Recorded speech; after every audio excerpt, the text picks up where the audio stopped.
neighborhood MC, Rosie, and I'm here to introduce the show to you guys tonight. I just want to go over a couple quick protocols. So just to establish some rules tonight so we don't get too out of hand, I'd like to, well, first of all, before we even get to the rules, I'd like to thank AB and the Hotspot for letting us come out again tonight. I think this is the last night that LB will be bartending for the comedy show, so be sure and tip her generously. She always takes care of us, and we really love her a lot. Also, I've been perusing the menu recently, and it looks amazing. And as soon as I get off of stage, I'm going to get myself some food. So I encourage you guys to do that also. Okay, rules. First of all, if we are funny, please laugh. Exactly, you did exactly what you should have done just now.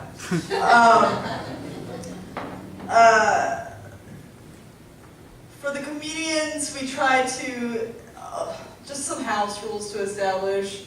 No airline food jokes, it's just been overdone. Also, no period jokes. It's pretty tasteless and kind of disgusting. Let's just be specific for all those hoodlums that will try and push the envelope. This is included but not limited to Jurassic period, Victorian and Elizabethan periods, and the Blue period. I am on a lot of cold medicine right now because we are in cold season. Winter is coming, hooray! Just so you guys feel comfortable as an audience, if you are drinking green tea, you are a responsible adult and you can just stay in your seat. Don't worry about anything. If you are on anything like Sudafed or something that contains Sudafed, don't worry. As far as I know, there are no cops here. If you're on anything like Robitussin or NyQuil, you and I are on the same boat, and I totally see the purple monsters too, man. Just so you guys know, heckling is not fun. It throws us off, and I just feel like I have to say that because there's always that one person that's the one person that does it. I just want to make sure that that one person is not here tonight. Which they probably are. So anyway, like I said, I'm the MC, Rosie, and I'm going to bring your hosts for the evening on stage, Ken Edwin! Woo! Thank you, Rosie. Everyone applaud Rosie. Alright, so I knew this was bound to happen eventually. The open mic hosted by the comic full of aspirations and dreams, playing to a room of comics and people who have been to every one of these. It's like all of that Rosie just said, you know, it's just a formality. Thanks for putting up with all of this. Yeah, so it's a small, intimate little show, I feel like. You guys can take your time with your material, say what you need to say. Don't go on too long. We all respect each other, but you know, let's just try to make this a unique, interesting experience with how much of a little family there is here, as opposed to a room of strangers. That being said, regarding unique experiences, the show in 2 weeks on the 22nd, I really am trying to hype this show. I want everyone to tell as many people as they can to be here because we're only gonna get to do Halloween shows once a year if we can continue to keep doing this through the years. What we're doing for the Halloween show is doing comedy cover acts. So we're not dressing up in comedians' costumes, but the regular comics here are going to be doing sets of popular comedians who you may recognize. So it's tried and true material, it's guaranteed to be funny. And then we're going to close the show with Paige Campbell, who's going to do a 20-minute birthday closing set of his own material. And I really want an audience there because my set may or may not contain a guitar and a drum and a bass. And that would be weird to have this amount of people there. So yeah, please try to tell people about that show, or bring people to that show, and just make sure you have that night off. It's the 22nd. And tonight, I thought would be a good night because I saw on our Facebook thing, they said the smallest amount of people yet were coming to one of these. So I figured it'd be intimate, we might be able to try something new. So after the show, at the end of the show, I host this podcast called So Let's Get to the Point. I've been doing it for over 2 years now. And Tom and Rosie have been on a bunch of the episodes. They're pretty much my co-hosts at this point when I am in town to do episodes with them. And we're going to do one of those episodes live on stage after the show. We might ask some comics or some people in the audience to come up and participate. It's just a free-form conversation. We're going to see how that goes. Hopefully it's entertaining and funny. But, I mean, we're 3 people who try to be funny on stage anyway, so hopefully it'll be good. Let's see here. I know you guys want to get to the comedy, but I think it's very important to be topical. I like to check the news every morning, and I just think that you guys should know the news that's happening in the world today. So, a few minutes of news, and then we'll get to the funny, okay? This morning, the first Ebola patient discovered in the US died. He was hit by a bus. You guys are laughing at hack humor. I like that. Thank you. Twitter sued the US government for the right to reveal the scope of government surveillance of its users. And the government just replied, we don't have to survey them at all, really. They automatically tell us everything all the time without being prompted. UPS is starting a service called My Choice, where busy customers can use an app to instruct drivers to leave packages at participating businesses for their convenience. And if you don't have an app, they have another option where you can have it sent right to your house at your convenience. In France, Paris has added a glass floor to the mid-level of the Eiffel Tower. And following their lead, Congress has added another layer of glass ceiling just to be safe. Taylor Swift told People magazine that she'll be taking a break from boyfriends for a few years.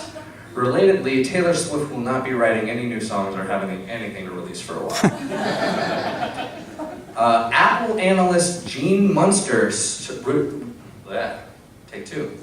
Apple analyst Gene Munster released his yearly survey results, which continue to prove that not only are more and more teens going to the Church of Apple for iPhone worship, but also many adults that...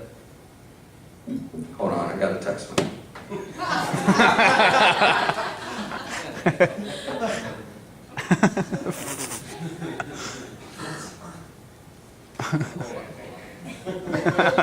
I know I'm like in public and there's people watching me and like there's more important things like people who are around me at all times, but you know, someone tweeted at me. Hold on. Oh, life is happening. Anyway, where was I? Middle of the joke? Forgot it. Rapper Drake is being investigated for threatening a Texas stripper. She claims that he sent her mean text messages, and when he feared she'd relay details about their one-night stand, he sent his entourage to her house to threaten her life. When that didn't work, he told her that next he was going to tell mommy and daddy. Seriously, Drake, what the fuck? You're not a gangster. If you want to call yourself a rapper and also threaten a stripper, you can bring a crew, but you're gonna have to do it in person, man. I'm sorry. Everyone here, please relay that to Drake when you see him. The Huffington Post has released a study of when America goes to bed. Looking at the infographic online, the average Augusta County citizen hits the hay at 11:22 p.m., further reassuring me that I am not the average citizen around here. After complaints from clients wishing to... After complaints from clients wishing to befriend strippers online, Facebook promises that you'll soon be able to maintain anonymity by befriending those only known in public by stage names. Regular clients will surely enjoy this advantage, as personal political views are something that you're legally allowed to shove down their throats. And a study from the American Automobile Association posted some news story about how controlling smartphones while you drive is dangerous, but I was just pulling in the parking lot, so I didn't get to finish reading it. Are you guys ready to start the show? All right, put your hands together for our first comic, Kid Smith.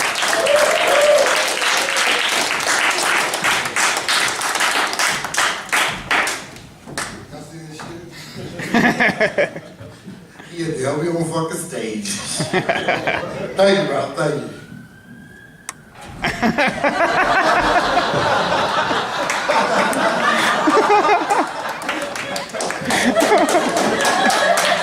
They go again.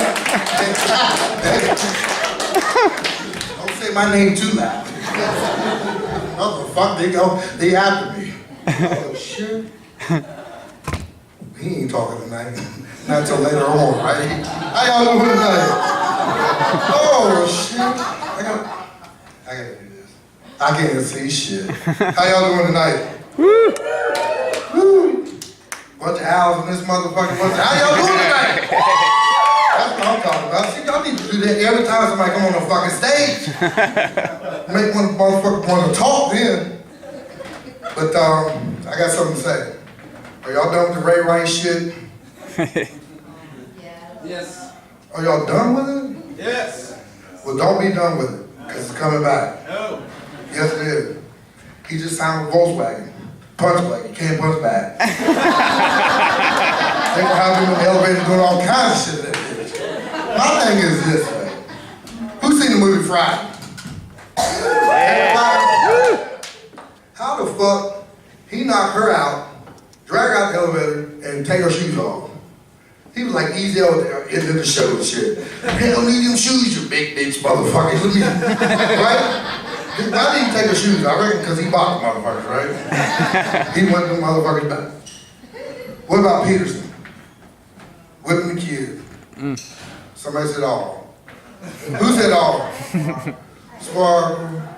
You know you whip your kids too. If you don't, then call Peterson. He'll do it for you. Just get the switch and tear that ass up and shit. He's a running back, so he'll get there quick. Just call that motherfucker. Call out some plays and shit. That motherfucker be there. Whip that ass for you. Real good. Next thing is how about all this beheading shit? That's nasty. Yeah. Why they go there?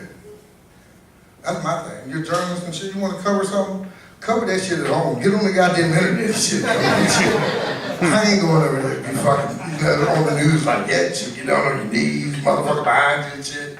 In a black mask and stuff like that. Black mask, it's all changed. It's all funny. It's changed from a black mask, from a white mask to a black mask, right? Does anybody get that shit? Come on, over here is a goddamn white mask. Over there's a black mask. What the motherfuckers don't know what the fuck they're gonna wear, right? That's what I'm saying. I like these fuckers. He laugh loud and all the time. Ken, how you doing? It's beautiful up front. I love you. You gonna come back? Okay, I'm just wondering. But what about this Halloween thing? Can I get on that? Huh? Yeah. Do I gotta dress up for it? No. Cause I wore my costume tonight. I'm always suspect. I'm black. I mean, goddamn. What the fuck? You know what I'm saying? How many costumes can I wear with this motherfucker? You know what I'm saying? Dress up for what? When I take it off, I'm gonna get arrested? What the fuck? It doesn't make no difference and shit. Damn. But shit, how y'all doing tonight though anyway? Everybody, I can't see a damn thing. These lights kill me. I put my sunglasses on, I couldn't see nobody. Everybody looked black. So I took them off, now everybody looked goddamn. Well, no, I ain't gonna say nothing. I'll just leave it there. Y'all look good to me. Shit, not a lot of people came up tonight, but it's all right. We still gonna make y'all laugh. Y'all pass on to the next person, right? Yeah. Yes, sir. Did somebody say yes, sir? How old are you, young man? 29. 29 years old. About to bust something up tonight, ain't you? Yes, sir. Huh? Yes, sir. How many of them? Yep. I ain't got shit to do out there. Well, I got to work in the morning, but you know what I'm saying? Hey, I can take a few minutes off and shit. Okay, well, let me tell you like this. Gay marriage. That's it. Nobody down with that? I'm happy. It's just some fucked up shit, but I'm happy about it, you know what I'm saying? Because you know what? Gay marriage is gonna fuck up a whole bunch of shit because people was fucking, that was the perfect excuse. I can't get married because it's the law. Now what you gonna do?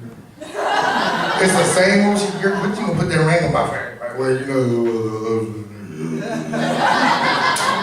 it's no excuse anymore, motherfucker. You gotta do this shit. Next thing you know, there'll be some killing and some more shit. Cause you know what, look, homosexuals were never in the news as much as anybody else. Killing people, murdering, this and that, and the other, kidnapping, this and that. But now, when you get married, all that shit gonna change. You get married to a motherfucker, you be like, God damn it. I'm gonna kill this bitch. I'm gonna fuck this motherfucker up tonight. But you know what? It's gonna happen. So y'all get ready for it because it's coming for you. So, all y'all guys and ladies out there that want to do that thing, go ahead and do it, but it's gonna fuck your life up. Did I say that out loud? I was whispering this shit. Slept like a motherfucker, been like a slave and shit. Keep whipping this motherfucker like a Django and chain and shit. Damn, what the fuck am I gonna do? But shit, that's all the time I got. I want to thank y'all for coming out. Come see me again. I'll be back on holidays. And man, King coming to the mic. Keep going for Dave. You're 2 for 2, Dave. Good job. One day we're all gonna see you mess up. We secretly enjoy that. I don't know if you know, but like comics were like, oh, that guy's so funny. I'm so jealous of him. I hate him so much. And the first time you see him do a joke that doesn't work, you're like, yes. He is infallible like me. All right. You guys ready for your next comic? Tom Wagner, get your ass up here, sir.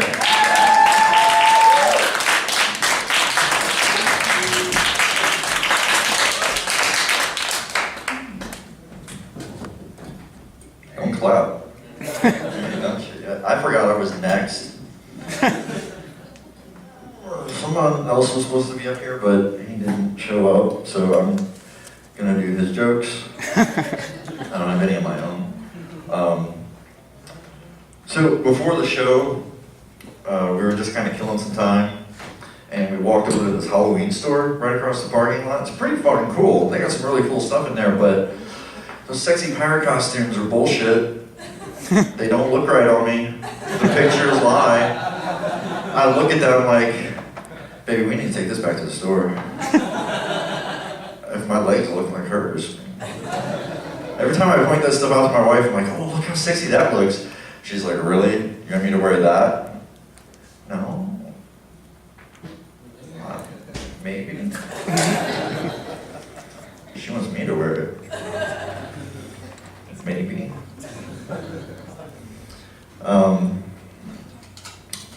Yeah. I didn't really write any material for tonight, so I just want to kind of talk. Is that cool? I just want to talk about stuff. I don't know what I want to talk about.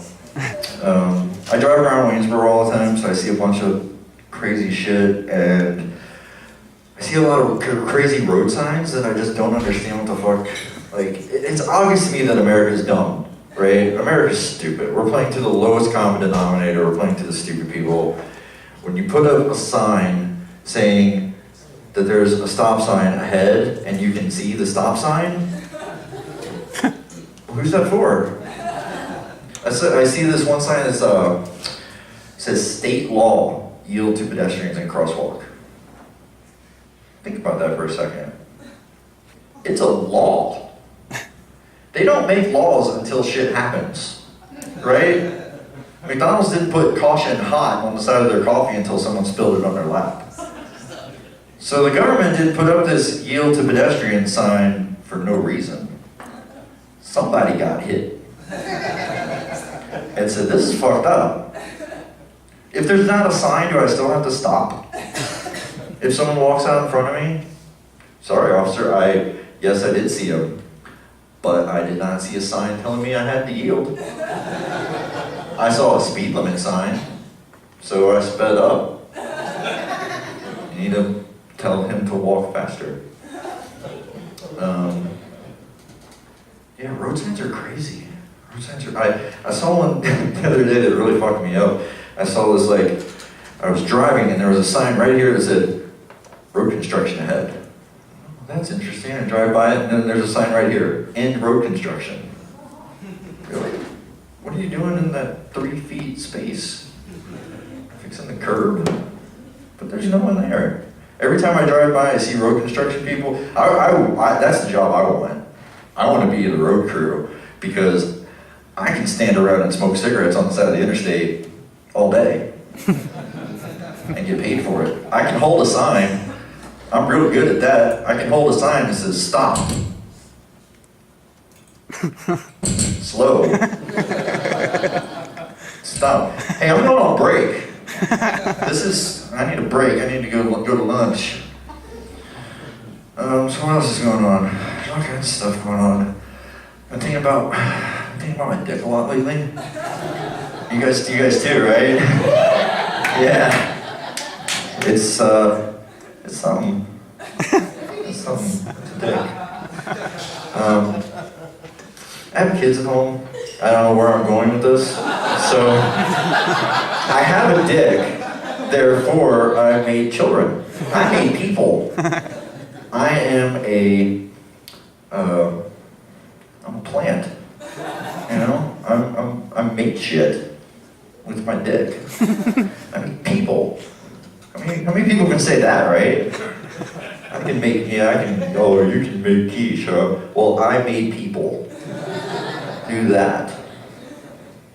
My oldest son is 13, and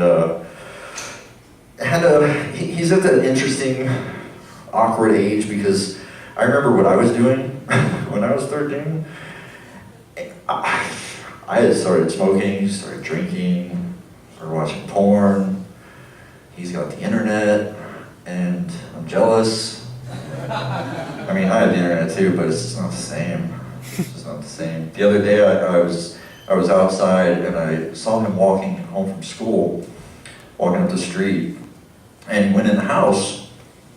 And I didn't know that he went in the house, it's fine, whatever.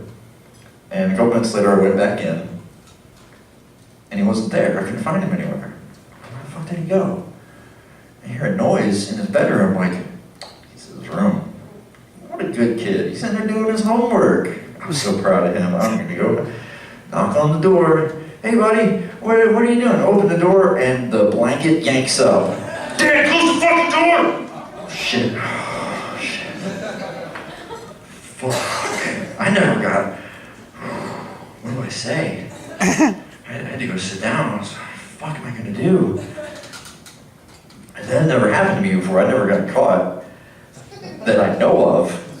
No one ever said anything. If I did, I don't know. I was real nervous. I was like, what am I gonna say? He came out of his room and I was like, dude, I'm really sorry, man. I'm really sorry. And he's like, Dad, I told you not to open my door. You just walked in, told you not to open it.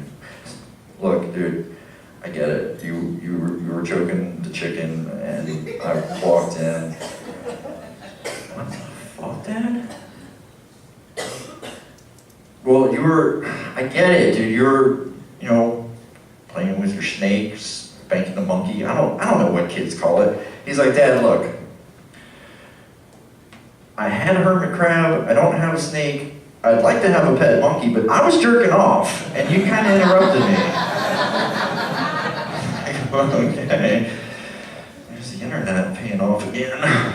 One less conversation I have to have. Dad, where do babies come from? Google. I mean, that's where they come from, but they can tell you better than I can. There's pictures and everything. I saw I witnessed with my own 2 eyes my second youngest son be born. Like I actually saw him arrive. Have you guys done that shit? Have you guys ever seen a baby? It's damaging, man. Do you remember Alien? You guys remember the original Alien? Where that fucker came out of her chest? That was tame compared to a baby. Like, I never knew that was possible. Like, I'm standing there beside the bed and I'm looking down like, how's this gonna work? I mean, it's just gonna come out? You don't have to like, is there like a zipper or something? You have to open, I don't know, I've never seen one be born. And I stood there and I watched. And it was beautiful. It was amazing. His little head flopping around.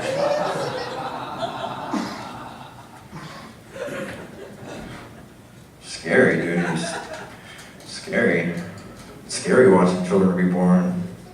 Especially your own. I guess someone else's it wouldn't be that big a deal, but watching my own, it was like, wow. That was awesome. Baby, thank you. You went through all of that. Like my wife, I love her so much. She gained weight. She had to buy a new wardrobe. She had to endure labor. She got an epidural, which I was kind of fucking wish I had. But she got a lot of drugs. And then she pushed a human being out of her. I didn't do nothing. I just fucked her. 40 weeks later, hey, we have a baby now. That's cool. I had to do nothing. It's just a baby. They're just like, here's your baby. I'm like, really? That's all I gotta do? And just fuck her, take her to the doctor a couple times, and then I get a baby. It was a crazy reward system. I understand how that works. So is there a punch card or something? Yeah. That'd be fucked up if abortion clinics sold punch cards. Well, look, number 7, 2 more and you get a free one and a t-shirt. Abortion, you laughing at abortion jokes? I don't feel so bad now. I don't feel so bad about thinking about abortion jokes. If people are gonna laugh at them, I'm just gonna hang out. You guys are fun. There's only like 25 people here, but there's the best 25 people that possibly could have come to our show. Thanks for coming, guys. There's a few late comers strolling in the back door and like, yeah, I know there's a show that's supposed to start at 7, but I'm gonna show up at like 8 because I'm cool like that. I can't be on time or anything. I'm always late for everything. Think. You're always late for everything. That's not a good skill to brag about. Always being late. Especially if you're a woman. You know? I'm always late. That's not good, is it? Good. My wife told me today, I'm stealing a joke that I told my wife that she wanted to tell, but I'm going to tell it. Fuck her. She said I was having period cramps, but then I didn't get my period. So they were kind of like question mark cramps. See, well, I told it because it was kind of funny. It was a lot funnier to you, but yeah, that's what's going on in my world. Having kids and working all the time and seeing some fucked up shit in beautiful, lovely Waynesboro, fucking Virginia. Woo! Woo! She said, who would for Waynesboro? Waynesboro's cool. There's this to do, right? We always have this to fall back on. Waynesboro is cool. I like Waynesboro. But it's just crazy.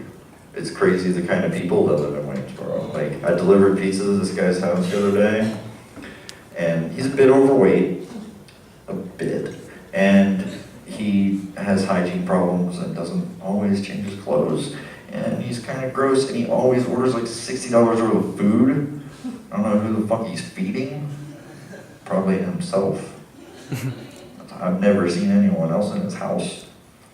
And when you deliver, anyone that's delivered pizza knows what I'm talking about here. When you pull up to a house, the porch light is on, you're like, oh cool, I can see, when I get up the fucking steps in the rain, this is great, you know? Get up to the door, and 99% of the time, it's, here's your food, here's your money, bye, and you leave.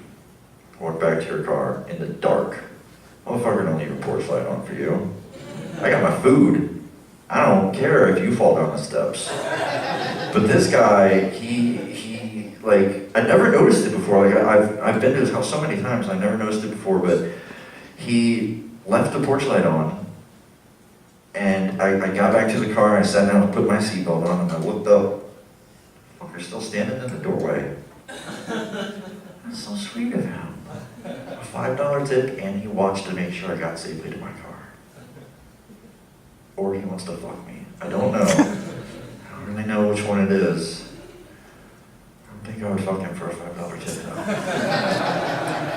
Bring you pizza, but I've never had that experience. The internet is bullshit, okay? BigSausagePizza.com is not fucking real. Look that shit up. It doesn't happen. When you deliver a pizza to someone's house, there's not some thin 19-year-old girl with a perfect body and perfect tits answering the door naked going, oh, I don't have any money. Is there another way I can pay you for the pizza?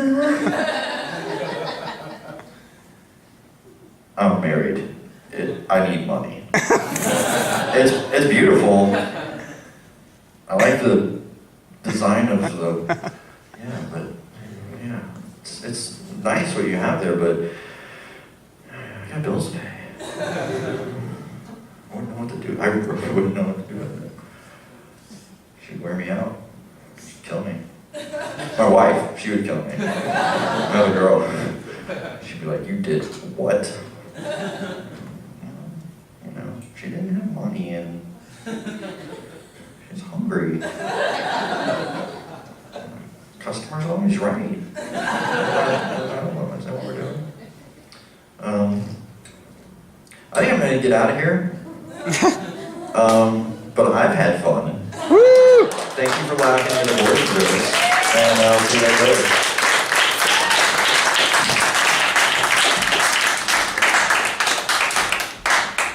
Tom Wagner! Yeah!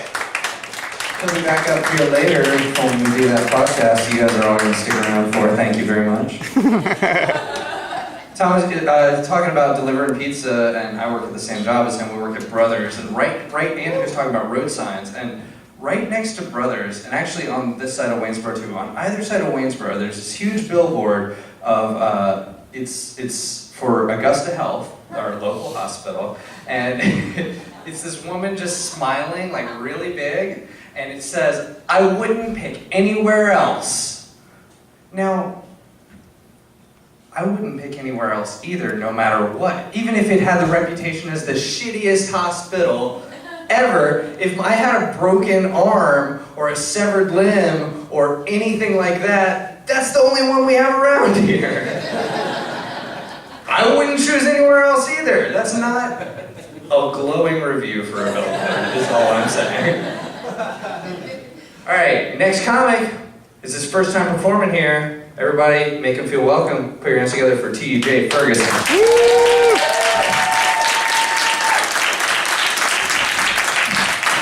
Keep it on, guys. Give it up for your host. Give it up for the first two comedians. Yeah! Appreciate it. We're going to piggyback off Dave. Dave said he's got his Halloween costume already. Nigga, I thought you was going to say Kool-Aid. But I can't see out here. You got that white spot, so you kind of look like a stop sign. Slow. Tom, I didn't know I was pro-choice until I got a crazy bitch pregnant. I didn't. No reason me be connected to a crazy woman for my entire life or a little dude I don't even know yet. So, just got back from a bachelor party. It was my best friend's. He had a bachelor party. He wanted to have a camping trip. No cell phone service, no power, no nothing. Just 15 white dudes, 2 Asians, Mother Nature, and myself. Naturally, I'm sticking with the Asians. How these guys managed to dry clean my clothing to pristineness in the middle of nowhere, I will never know. But I left the woods with my swimming trunks creased and the best manicure and pedicure I've had in my life. Hang out with a lot of white people, and it's cool because if I hang out with a lot of white people, I'm the only black guy in the room, it usually means I'm the coolest person in there. But my friends get it twisted because they're like, TJ, you're the whitest black guy I know. I'm like, dude, I'm the only black guy you know. I don't take you around my black friends because I'm afraid that you'll say something ignorant, and you will. Like I took my white friend around my black friends, we were having a conversation about slavery. He said, yeah, slavery was bad and all, but. Exactly. That's the joke. If you didn't get it, I'm gonna assume that you're racist. If you got a job, make some noise. That's wonderful. Because employers are tricky these days. Employers don't even tell you that you're fired. You just show up to work and you're not on the schedule anymore. It's like, you couldn't call and tell me this. You had to wait till I got here to embarrass me in front of my friends. I had to put my game of Madden on pause to come over for you to tell me that I'm fired. Because if I get fired, I try to take somebody down with me. I'm like, well, Adam called me a nigger. Boss is like, Adam, get in here. You're fired too. Adam's wigging out like, dude, this is the best job I've ever had. I'm like, dude, you gotta look at the positives. Now we can play Madden all day. Anyone come from a religious family? No. Dave, I know you come from a religious family. Don't do that. Anytime anything's going wrong in my life, my grandmother says, just pray. If it don't work out, just pray harder. How the fuck do you pray harder? I know how to work harder. I know how to train harder. I don't know how to pray harder. Man, I messed around and prayed so hard, I pulled a muscle. I went to my grandma's house, hold my back. She said, how'd you hurt your back, son? I said, praying. And she said, well, just pray that it gets better. There are some people that believe that Jesus was black. I'm not one of them. I think that if Jesus was black, black people would have turned on him by now. Black people ain't turning on Jesus. White people are going to tell you guys something no black person wants you to know. We talk more shit about Obama than every race combined. We just do it from the comfort of our homes. You assholes go out in public and do it. Then forget that you're talking to black people about it. Then we forget that you're talking to us about it. Conversations like, yeah, man, Obama's not doing shit for the economy. I'm like, yeah, tell me about it. Hold on, white dude. Let's get back to Jesus being black, though. If Jesus was black, can you imagine how ashy his feet would have been?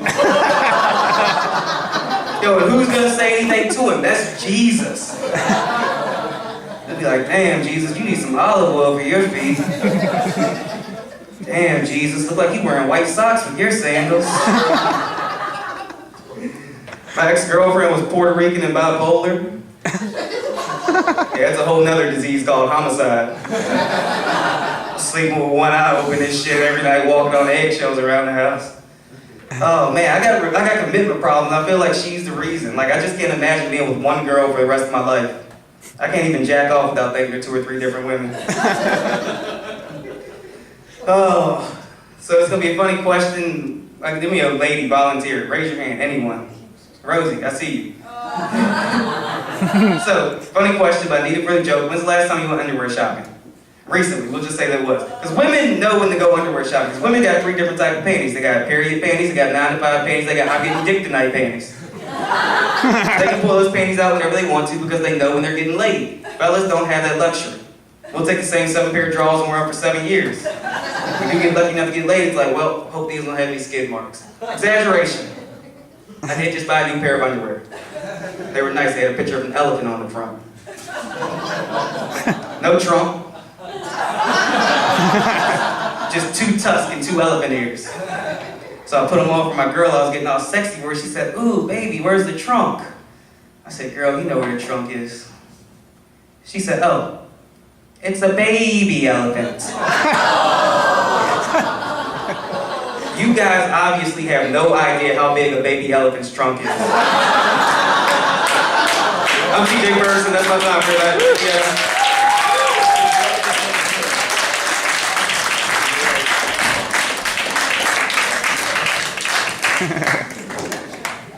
Keep it going for TJ. That's awesome. Yeah.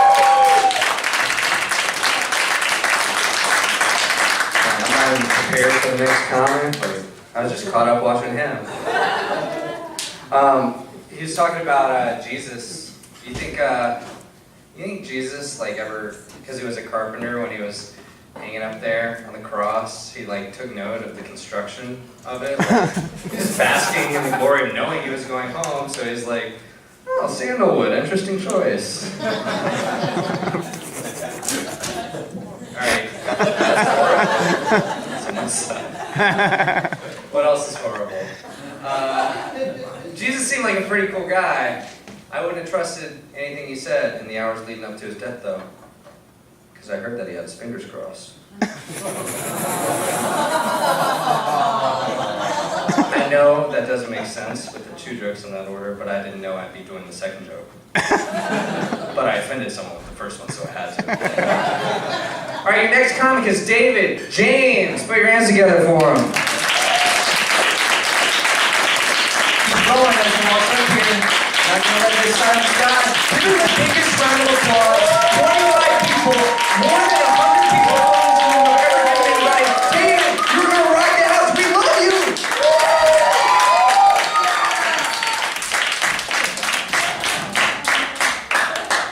How's things on? Good. Thank you all for coming. You guys, as Macho Man Randy Savage would say, the cream of the crop. Thank you all for coming out. So let's see, what am I going to talk about today? Well, I'm going to start off with a bit of a rant. I am tired of movies and TV channels that give you false hope. That's right, inspirational TV channels and crap like that. I'm not talking about Hallmark, you know, with their fucking movies like Christmas Baby, Soldier, Santa, Princess, or whatever the hell it is. Stuff to make 40-year-old people cry. But I'm talking about porno. I'm tired of the false hope these movies give. Tom talked about this earlier with pizza delivery guys. I mean, that sucks. It's not really how it goes down. You roll up and expecting the hot lady with the double D's and whatnot, and you're like, hey, you want a sausage pizza? It's not how that works. It's more like it's a 40-year-old dude with like a huge gut. He's like, hey, if you come inside, I'll give you the tip. I don't want any inside or your tip or no. So that's reality. How about TV repairman? You always see those in the movies. That's like Ron Jeremy's bit or whatever. That's not how that works. You know, the dude walks up, hey, I heard you needed something plugged in. How about you just grab onto the remote? And bam, stuff starts happening. That's not how it really works. It's more like, ma'am, it appears that one of your 30 cats has chewed up the wiring behind this TV. And maybe it... Oh my God. Please put some pants back on. It looks like the beard from ZZ Top. That's gonna stay in your dreams tonight, folks. And then there's married guy pornos. Those give you a false interpretation. You just roll in, guy comes home from work. Can't get this thing off right now, so I'm just gonna wing it. God, he said such a bad day at work. Oh, well, let me and my yoga instructor help you out. That shit doesn't happen, ever. All the guys who are married right now just wanted to stifle that, don't ever think about that, it's not gonna happen. What's really gonna happen is, God, I had such a shitty day at work. You had a shitty day at work! Well, let me tell you about my day at work! You were fucked for the next 3 hours of your life. It is over. But next, I mean, I don't really watch those movies anymore. I'm 30. So, I grew up in a trailer park, so those 18-year-old girls could be my daughter. Alright? That's just fucked up. That just feels weird. Not gonna watch that shit. Speaking of 30, been married for 6 years, been with my wife for 11 years. She is amazing. Thank you, woo. There was some pity about marriage earlier, I understand. But I did Tough Mudder this year to kind of like panic and celebrate my 30th birthday before everything goes to shit. But that was my accomplishment for this year. My wife's accomplishment was being stuck with me for 11 years. So big hand of applause for her, because that after that Tough Mudder, I was feeling like a badass. Because, I was like, fuck yeah, I just did like 11 miles, went through barbed wire and shit like that. My brother's younger friends, they're like in their early 20s, they're like, hey, you want to go to a field party? I was like, fuck yeah, I've grown up in Augusta County, I've never been to a field party, fuck yeah. So I go there and they're all like taking keg stands and shit like that. And I was like, bitches, get out the way. Let me show you how a man with a shitty job and an alcohol problem does this shit. Oh yeah.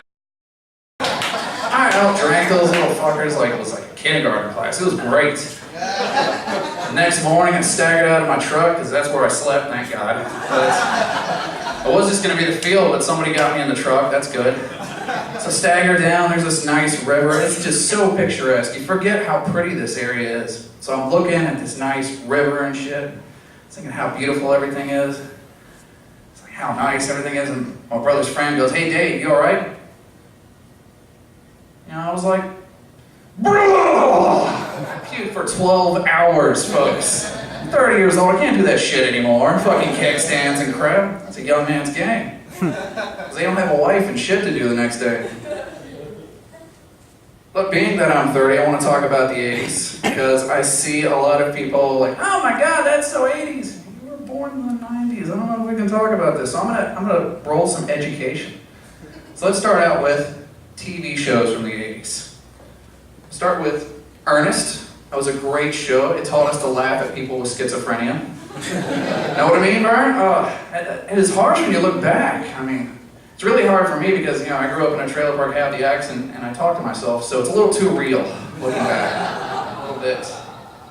Then there's, of course, the greatest 80s children's television show of all time. And I don't think anyone's going to argue with me. Full House. 90s. Thank you, 90s kid. But no, it's Pee-wee's Playhouse. Yeah! That was the reaction I was hoping for. Best fucking show ever. But when you look back, I'm going to explain it for folks who were born in the 90s. Pee-wee's Playhouse is about a man who dresses in kind of an ill-fitting suit, his weird haircut, kind of bad makeup, because people wore makeup in the 80s. And rides to work on a scooter. So your average 80s CEO is what I'm saying. Just a business guy, just another guy, you know. And Pee Wee Herman would, after work, he would do an 8-ball and some LSD, steal the intern's scooter and ride home to trip out. Living the dream, that's what it taught children. Oh, but good grief. I mean, kids today are like, oh man, when we watch shows with a talking sponge, beat that. Every fucking piece of furniture in Pee-wee's house talked. He had a floating head in a fucking cabinet that talked to him, for God's sakes. He even had a cool neighbor. His neighbor was a cowboy. Guess who that cowboy was? What if I told you that it was Lawrence Fishburne? I'm not fucking with you. He had Morpheus as a neighbor, for God's sakes, just dressed as a weird cowboy. Excellent show. And I loved that shit. But then there came the trial. When Pee-wee's Big Adventure got him caught by the cops. But, so he was caught at an adult theater masturbating, which is probably the fucking reason you go to an adult theater, I would assume. But let me explain adult theaters, because that's kind of different and hard to explain to folks born later. See, back in the 80s, everyone shared everything with each other. You didn't listen to an iPod and listen to songs by yourself in private, you see, because you didn't have to worry, because Nickelback didn't exist back then. That's right. So you could listen to your shit on the boombox, play it loud, people would be like, fuck yeah, I like that song, burn me a tape. Hell yeah, I will. Blam. It's a tape. Share. That's right. And instead of Facebook, where everyone talks to each other, instead of actually having face-to-face interactions, people showed up in places like this. Yeah. Talk to each other, face-to-face. Think about that. It's kind of scary, isn't it? You never know what you're gonna get. It's just like the internet, people. And, so obviously, nowadays you have the internet, you can jerk off privately by yourself, but back then people were all about sharing, so you went to a theater with a bunch of other dudes who just wanted to watch a film about a guy delivering pizza, or repairing a TV, or something like that. But I mean, how do you get a loan for a place like that? That's what I want to know. Oh, so you're planning on opening a theater? Yeah. What do you have at this theater? Movies about how to deliver pizza and repair televisions. Maybe clean pools, and it's a fucking porno theater, isn't it? Ah, shit, you caught me. I mean, seriously. I mean, can you imagine anyone work in a theater today? No theater workers? Holy shit. Well, a lot of people complain that the seats are sticky and everything's kind of nasty. Can you imagine working in a fucking adult film theater? Yeah. Put a black light in that beast and it looks like a fucking Jackson Pollock painting. That wall, basically, but splatterier. Yes. Terrible. I mean, do they even like sell you popcorn and drinks and shit, or is it just like lotion and a bag of Kleenex? Fucking heck. And who complains at a porno theater? Who caught Pee-wee, for God's sake? Somebody walked up to the manager. Sir, he was just getting to the part where he's delivering pizza. And this young gentleman down in the front row keeps going, tired of this shit. I just want to watch a film. Imagine porno movie critics. I think she had the money to pay for the pizza all along. Oh shit, she's just a slut. Terrible. But that all, of course, brings me to Adrian Peterson. Yeah, have fun with that flowchart. But now, a lot of people are talking about how this is like Southern discipline. I mean, around this area, I've heard it a lot. You know, my parents had a different form of discipline, which I will get to later. But I'm not sure, you know, that the discipline policy was the key takeaway from the film Roots, you know, like beating the shit out of your kids. I don't know if that's what they meant by that movie. So, I mean, it is coincidental that the kid's name was Toby, but I'm just fucking kidding. His name was Kunta Kinte. But my parents decided to cash in their discipline chips in advance. I was a pain in the ass little kid, and they knew I would continue to be a pain in the ass little kid. So, for 2 years after the trial, they continued to let me dress up on Halloween as Pee Wee Herman. Knocking on doors by myself with people laughing their asses off. Thank you all been great.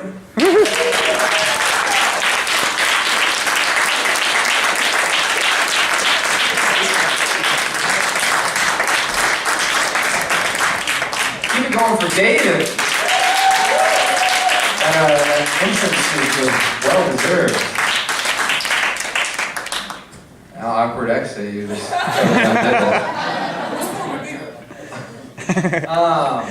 man, he reminded me of something halfway through his set, and I was like, I had a joke about that, and I'm like, he was so funny I forgot it. I don't know what I was going to talk about. You guys know? What do you want to talk about? Alright, moving on. People are like, does it end? I just want to do my set. Alright, next comic. You saw her earlier and you'll see her later. Put your hands together. Welcome Rosie to the stage.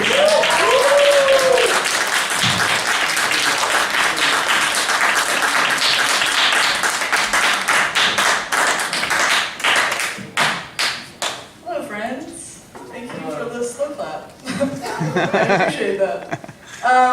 I don't usually do this, but I do remember something that you just said about product of the 80s and 90s kids not being allowed to say that. My husband and I have a huge age difference between us. He's 14 years older than I am. Yeah! Which is, it works out for me. Well, it works out for him because he gets to fuck a 25-year-old. And it works out for me because I get to fuck somebody that knows what they're doing.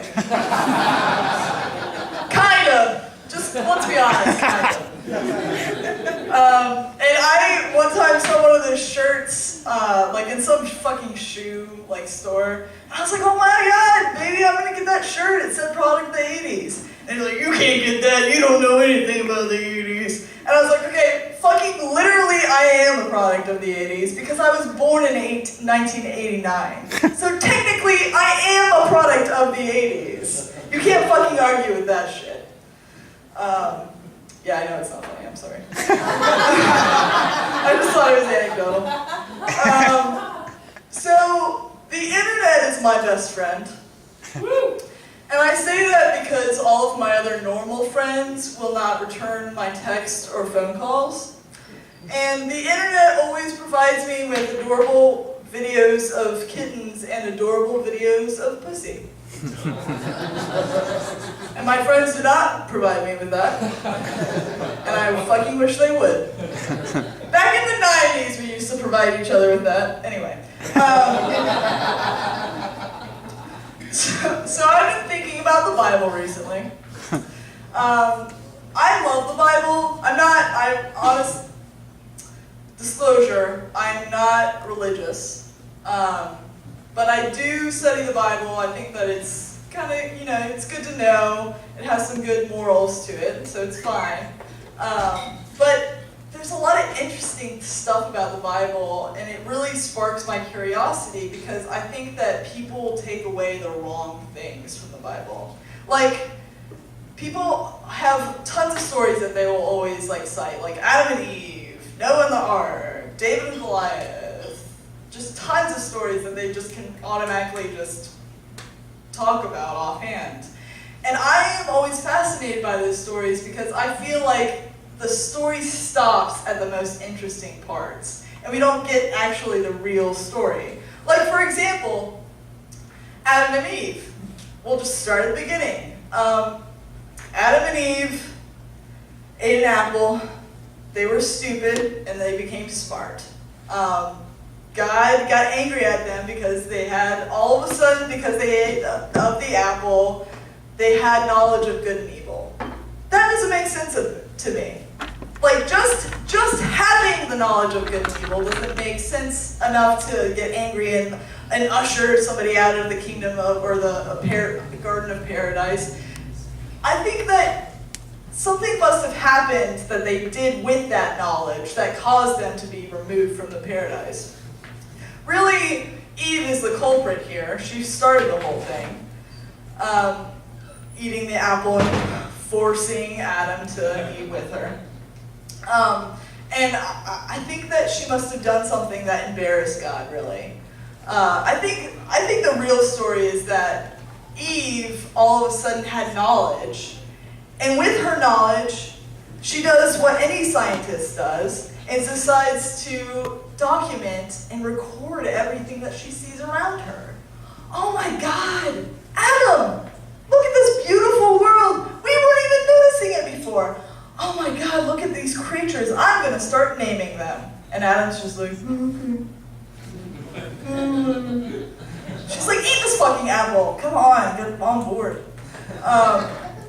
And Adam was like munching and like following her with a notepad as she's dictating.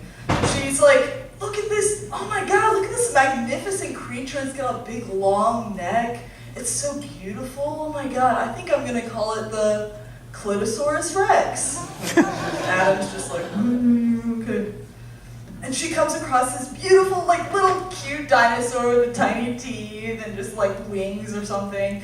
And she's like, oh my God, look at this thing. It's so cute and adorable. You know what this reminds me of?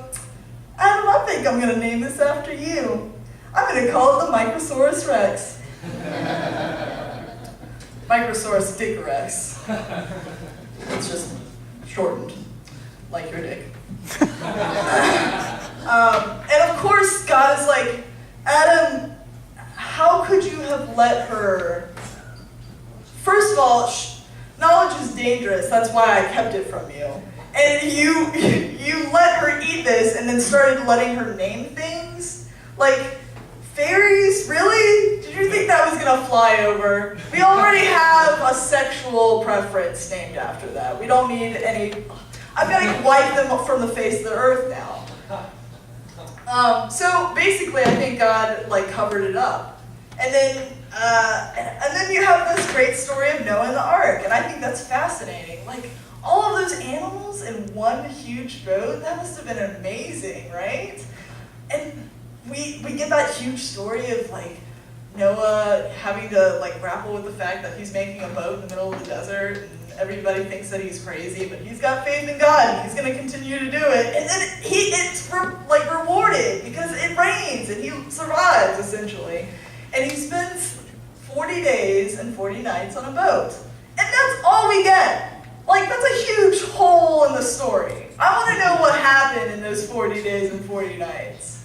Like, again, like any scientist would, and I assume all biblical characters are scientists, he must have documented or experimented on his subjects. And I think that he had to have taken advantage of the fact that he was alone with for 40 days and 40 nights on a boat full of creatures from all walks of life. He must have taken advantage of the fact that he needed to document all of the reproductive systems of every animal. I mean, when else is he going to be in another situation where he's around so many vaginas? Like, that would be perfect. And it's not like he doesn't have to travel long distances. He can just be like, this one felt salty. This one felt rough. This one felt feathery. Feathery? How could a vagina feel feathery? Well, it did. So basically, I'm saying that Noah fucked animals. Which is fine. There was nobody else, there was no civilization to, like, fucking judge him. And then there's Mary Magdalene, which is my personal favorite character in the Bible. And I think that she's my favorite character in the Bible because she sparks so much curiosity in me. I first heard of her in Sunday school when I had, just been listening to the sermon that was going on in church. And the pastor had mentioned Mary Magdalene and how she was like, even God was, or even the Son of God was spending time with the whore of Babylon, I think that he called her. I might be wrong, I don't know. But like he spent time with this lascivious woman. And I was like, after Sunday school, I was like, Dad, Mary Magdalene's a whore? And he's like, yeah, she's a whore. I mean, Jesus hung out with all walks of life, and he didn't judge anybody, and he was all-inclusive of everybody. And I was like, that's awesome. So where in the Bible is there whores? Because I'm trying to read that part of the book. And Dad was like, well, it doesn't really say that she was a whore or a prostitute. It just implies. Okay, that is what is very confusing to me. So basically, I have at my disposal a book that will tell me all sorts of different, like, disgusting and horrible, crazy things that happen in the world. Noah and the Ark, like mass extinction of all humankind, Adam and Eve being betrayed and eating of the apple and original sin and all of that. And like, there's even crazier stories. Like, there's the story of Sodom and Gomorrah, where Sodom left Gomorrah and he had to like run away, and his wife turned around and she turned into a pillow of salt because she looked at sin or something.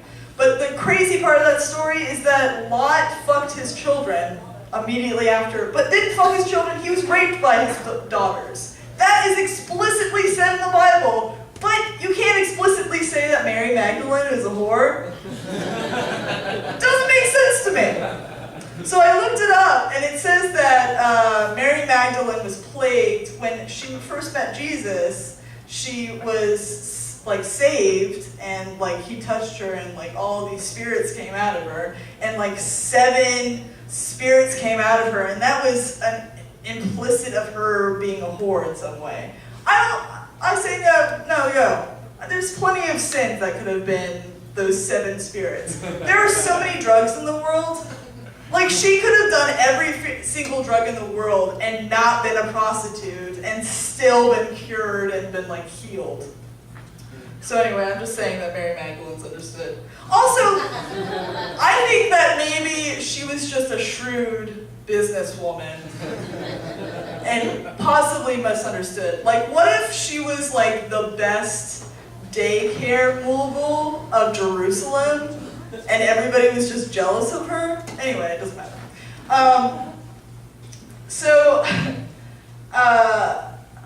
So getting back to the internet, I don't even know how I got off on that tangent. The internet is my best friend, and I've been looking for like help via the internet. And I found this site called Shit My Dad Says. Have you guys heard of that? Shit My Dad Says? Shit My Dad Says is really great. It's really comforting. It like reminds you of that time when you were a little kid and your dad could just say that thing that would make you feel like everything's gonna be okay, like, get out of the way, I'm watching the game. But the shit my dad says often gives like really helpful advice. He says things like, politicians are dog shit. We're basically just picking out the dick that's going to fuck us. There's a warm place in my heart for that kind of advice.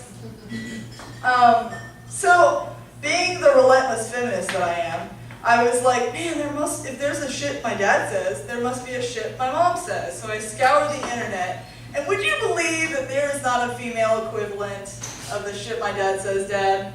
There is no, my mom said some shit, Mom, or Granny started some crap, Granny. So I was like, you know what, I'm gonna take it on. I can be that feminist. I'm gonna charge I'm gonna rally feminism in any way. Of course, my mom seemed to be talking a lot during my childhood. She must have said something, possibly that was of use. So I ambitiously sat in front of my computer and scoured my brain, thinking through all the memories that I have of my mother, and realized very quickly that this was perhaps the worst idea I've ever had in my life. The reason for that is because moms have two modes. Nurturing, like, give you everything, Earth Mother, and the psychopath that haunts your dreams. You know what I'm talking about if you are the kind of person that, well, I think that everybody has these moments where you're just like trudging along, having sex with your significant other, boyfriend, girlfriend, dog, whatever. And then all of a sudden out of nowhere, a thought pops out of your mind like, does mom have nipple hairs? Or how long did it take to conceive me? Like totally disturbing thoughts like that you should never have while you yourself are having sex. And those thoughts, I assure you, are not some like sexual deviance that's hiding inside of you. That's your mother trying to tear apart your adult life.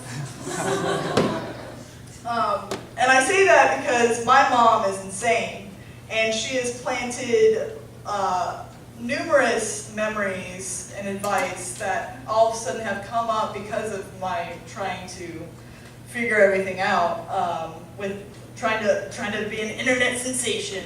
A couple of them I'm just gonna throw on you. I apologize. My mom used to give me horrifying advice like, "Oh honey, don't worry. I know you'll be good at sex. You and I have the same vagina."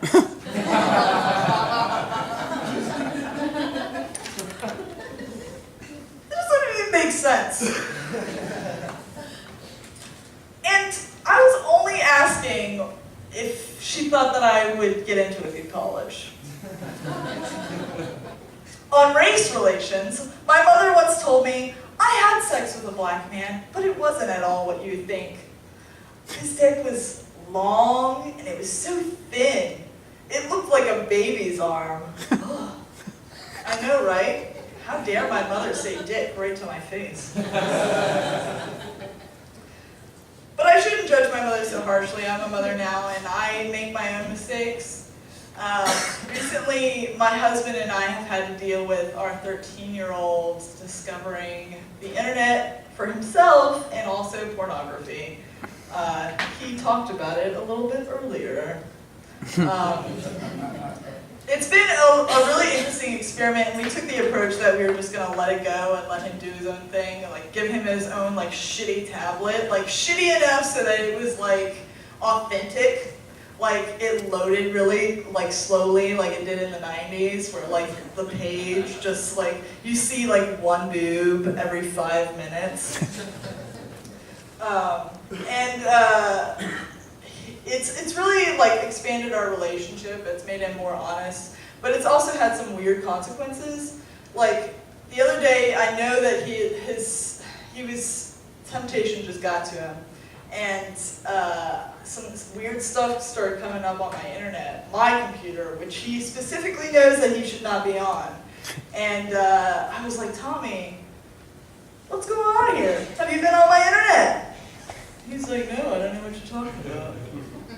I'm like, okay, so what is Batman porn? And he's like, oh, you know what? I think that's what Dad looks at. Joke's on him, though. Daddy's not into Batman porn. Mom is. You guys have been great. Thank you so much.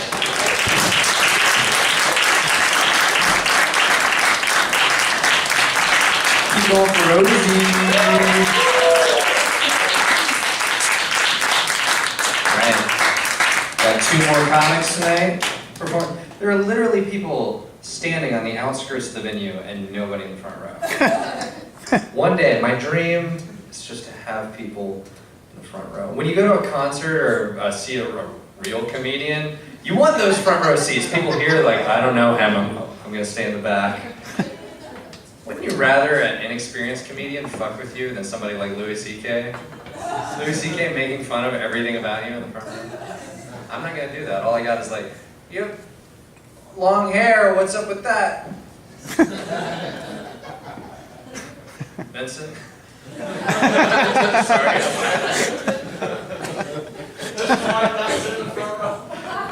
Point proven.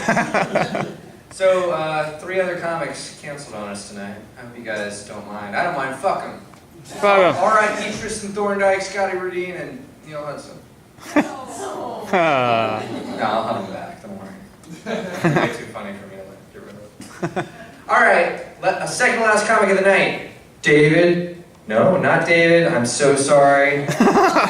Similar last name, it has nothing to do with anything else.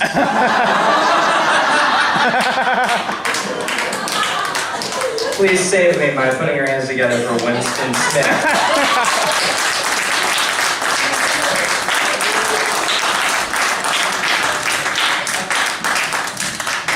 Alright, did not prepare very well for this one, so bear with me. Actually though, like the funny thing is, like I wanted to talk about Halloween because it's coming up and I'm excited about that. It's like one of my favorite non-holiday celebrations. And David was here earlier and was talking about Pee Wee Herman and got me thinking, like I kind of want to dress up like Pee Wee Herman like this year for Halloween because just for the simple fact that I want to like pick up a girl and have sex with her and be like, come, that's the word of the day! Ah! We all love Pee Wee Herman. But yeah, like Halloween is a great time. Like when you're a kid, Halloween is pretty much about just dressing up like someone you aspire to be for a day. Someone you fantasize about, like a Power Ranger or a Wonder Woman, cool shit like that, you know, and then, or if you're from Craigsville, you know, a Klansman. Right, Virginia, I remember that shit. Like, I'm kind of like curious though, like, how committed he was to the costume. Like, if he had seen Jay-Z, would it have been like, hey, Jigga, boo! Like, I kind of imagine that he would just like walk up to like the doorstep of a black person and be like, well, hello there, black person. Before you make your trip back to Africa, I'd like to give you 2 options, trick or treat. And remember, regardless of your answer, I will be burning a tea in your yard later.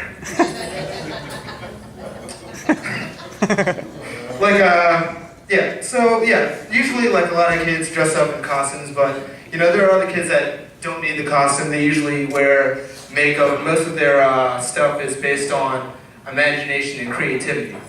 We call those kids poor. Those are the ones whose moms bought the makeup sets for $2.99. It's like, have at it. You got 2 choices, clown or cat. What do you want to be?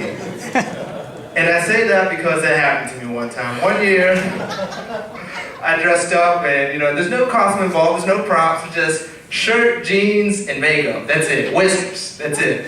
And that's what happened to me one year. The mom just gave the set. I don't know how to draw and shit, so I was like, fuck it. I'll put whiskers on. Why not? You have no idea how hard it is to explain what the fuck you are when you were wearing black Lee jeans, a red sweatshirt with Bruce Lee on it, and whiskers. So I'm going up to doorsteps, and at every single doorstep that I get to, the person just walks up and is like, all right. They look at the Bruce Lee shirt. They look at my mom, and she's Asian. Then they look at my face and they see the whiskers. They look at my mom, she's still Asian. Then they look at me again and they're like, are you Bruce Lee? Why is it that like when things are awkward, people think of the dumbest things to ask you? Like, bitch, I got whiskers. Does Bruce Lee have whiskers? I'm clearly a kung fu loving cat. Oh, God. Shit's annoying, Jesus. But like, when you get older though, Halloween's a little bit different. You still dress up when you're older, like when you get to become an adult. But, become an adult. Yeah, you do get to dress up, but it's a little more different. Like, as a kid, it's more of a fantasy thing, but when you're older, it's more about showing your true colors, like your inner self. And most of us are perverts and whores. We're sexy nurses and doctors with syringes for dicks. Those are only costumes. And if it's not that, we usually wait till it's picture time and then we pose in sexual positions like, yeah, get it, Miss Peach. That's how we roll. And my actual favorite thing about this entire month is that this is the month that horror movies are on non-stop. And I love to watch horror movies. They are the best. But the thing that gets me is that after all of these years of horror movies, white people have still not yet understood how to survive these things. And it blows my mind. Like, the rules are laid out for you. And a lot of people think like, oh, well, the black person dies first. That's true. Black person usually dies first. And like, I just saw like a trailer for a movie recently where the black guy didn't even make it past the trailer. That's how fast the black guy dies. He didn't make it through the trailer. That's sad and stuff. But I'll tell you why the black person always dies first. Because they are not staying around any longer than that. It's true. Like, if the killer shows up and the black person realizes that there's a killer around, he's gone. That's it. Like, he's leaving the white people. But the white people have to investigate. That's your problem. So tonight, I'm going to teach you how to survive. Actually, I'm not going to teach you how to survive. I'm going to teach you how I survive a horror movie.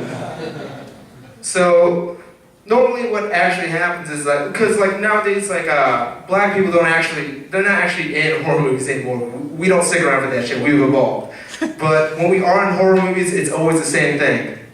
We've been tricked to go on vacation with a group of white people. And it's always a road trip. That way we don't have to pay for a plane ticket, and we don't drive. Those are the stipulations. This is a free trip where we think we get to talk to some white bitches. It's perfect. So, we're sitting in the car, having a good time in the back seat. It's like, hey, Bobby, where are we going? Oh, actually, we're going to my dead grandfather's house. He gave it to me in my will, or in his will. Fuck. I didn't know you were close with your grandfather.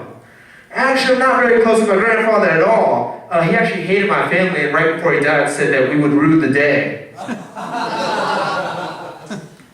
Shit, I probably should have Googled this house before I decided to go on this trip. So now I'm thinking all of a sudden, I'm looking at my surroundings. Because that's important, like where are we going to exactly? And if you look out the window and you see cornfields, you're fucked. You are fucked. Count how many houses you see. If you see no houses, you're fucked. And then all of a sudden, out of all the cornfields, Bobby's like, we're here. We're in the middle of nowhere. So the next thing you have to do is you have to get out of your car and you check your service. No service. That is strike number 2. You are definitely on the road to death. So, shit. So strike 2 is no phone service. So there's no phone service. So you get in anyways. You're like, oh, fuck it. Well, I'm just going to have a good time anyways. Well, someone has to go out for food. So, Bobby, you know what? I've messed this joke up completely. I don't know how to catch it up. Damn. My worst moment. I'm lost. Like Bobby. Shit. Oh no! I don't remember the rest. You died! What? You died! Actually, I didn't die. The very end was that I was gonna live, but then like the cop showed up, so I did die.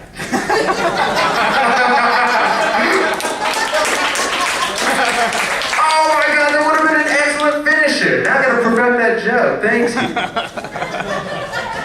All right, that would have been all I had.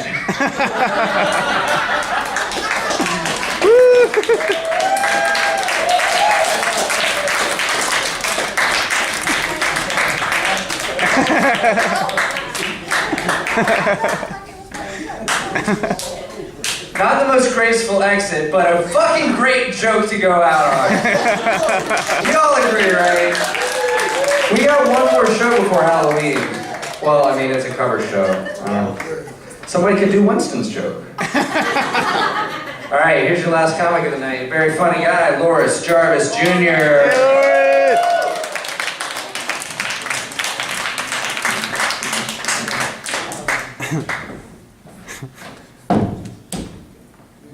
How's everybody doing? All right, yeah, I like the, you were saying earlier it's kind of like a family atmosphere in here, and I agree, because I don't really like many of you. And you're gonna get to see me fail over and over again. So, too much black on black joking tonight, like the Black Derek Zoolander lumberjack went after the stop sign, and it's just, I can't. I'm so glad I'm not black. And don't, like I need to clarify that. It's because I don't have the energy to look good and like take care of myself and be fashionable. Like I don't even think I dried off when I got out of the shower today before I came here. But yeah, I caught myself being, I don't know, not racist, but stereotyping people a couple weeks ago, when the Hannah Graham disappeared, and there was a guy who claimed he saw her at the downtown mall, and well, first off, when she disappeared, I said, okay. I told my wife, I said, it was a white guy. And that's the first stereotyping I did right there, because serial killers are generally white guys.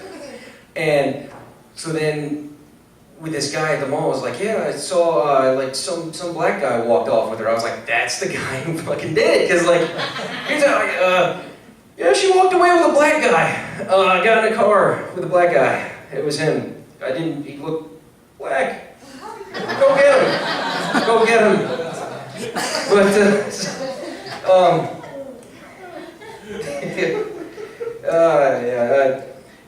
Jesse Matthew, that's the guy's name, or not Matthews, Matthew.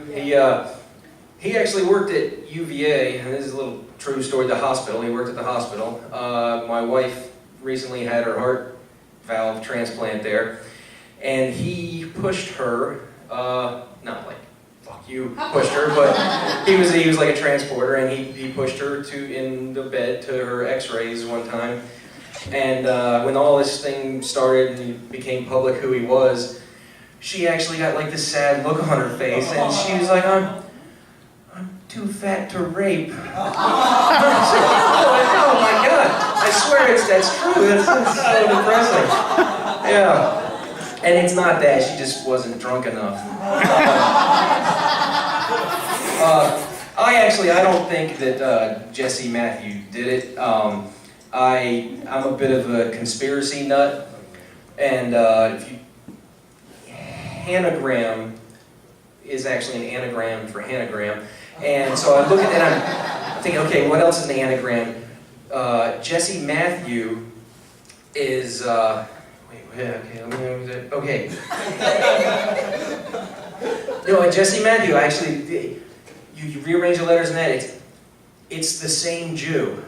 Wait a minute. So I looked deeper into this. I'm like, well, who's the same Jew? Who is this same Jew? I'm like, well, who backs all of the Jews? And I'm like, oh, Obama? So yeah, it's fucking Obama, you know? Obama killed Hannah Grant. It happened. I know it did. So yeah, anyhow, I didn't prejudge that whole situation, and I try to get better at judging people. Some people say, you know, you shouldn't judge other people. Wait, who are you to judge somebody? Only God can judge me.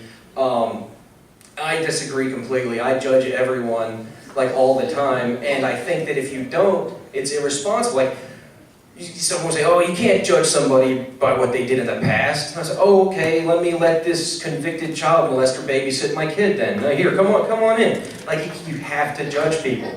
And, the other thing is, see, well, you did it in his past. Everything that you've done in your past. You've never done anything in your future. Like, you just took a sip of your drink in your past. So you can't, I have to judge you based on what you did in your past, because I can't judge you on what you did in your future. I'm ranting a little bit there, but that's what we're family, so I can do that. And I get kind of anal. I'm a bit of a grammar Nazi, or a word Nazi, I guess. I am a grammar Nazi. I bring a red pen with me into bathroom stalls to correct people's grammar. Like, it was a Joe Eyes a Faget. I was like, what the hell? Like, it was actually JOEI''FAGET. And I guess, like, Faget is a French word. And, I mean, eyes isn't even, it's not even a word. But I noticed myself making a lot of oral grammatical errors, I guess. Like the phrase, they're taking that too far. They're taking that too far. They're taking that too far. They're taking that too far. I took that joke too far.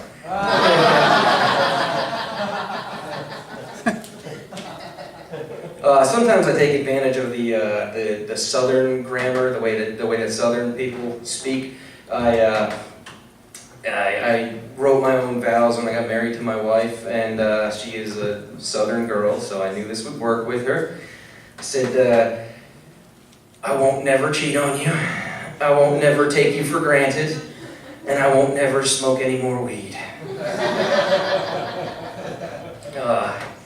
I want to try some new stuff tonight. A lot of people do crowd work, so I'm going to try a little crowd work here tonight. What's your name there, guy? Me?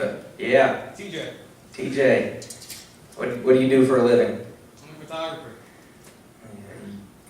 You look stupid. That's stupid. How about you? You've been on vacation anywhere lately? No. That's stupid too. All right, so that's why I don't do a lot of crowd work. Not good at that. I tried to do a bit of a different set tonight. Well, one of my pet peeves is when somebody criticizes me, and I hate it even more when they're right. One of my coworkers who watches all of my performances on YouTube said, you focus too much on potty humor, dick jokes, and this is. I say, fuck, you're right. I'm gonna try to not do any. So that's why I tried to keep that out, but. So I farted out of my dick the other day, and that's all I have for you. Have a good night.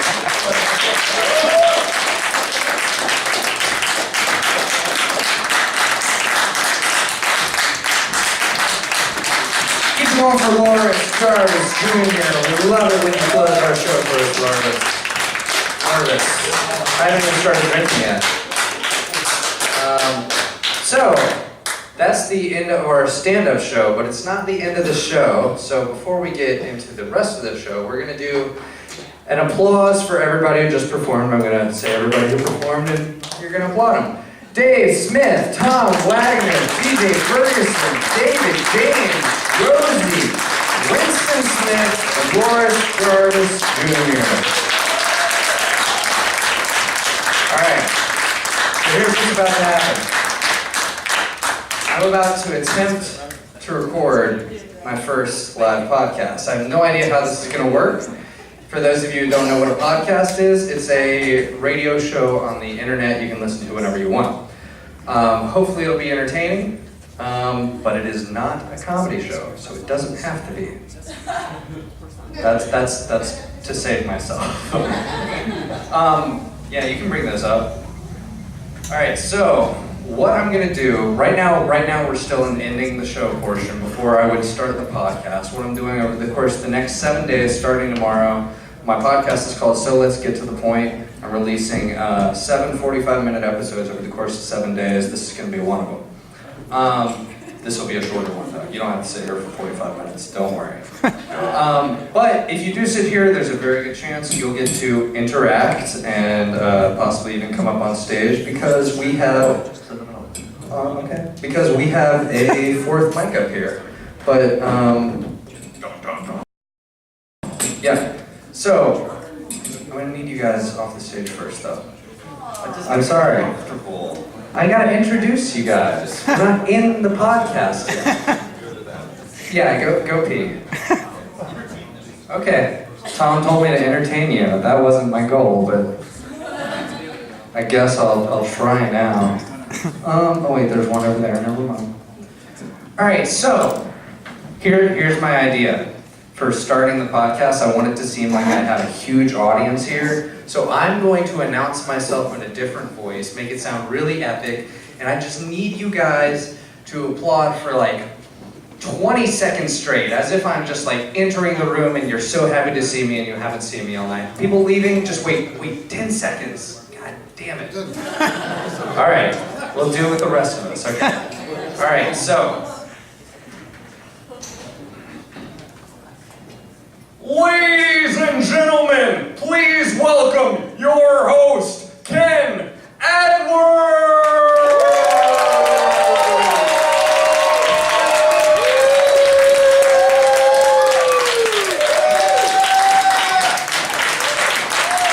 Oh, thank you. Thank you guys. Thank you for coming out to participate in this audio medium. I've never seen an audience so huge. This makes me so nervous. I've never performed for so many people, especially doing something for the first time. But I'm glad you came out. How many of you all have heard a podcast before?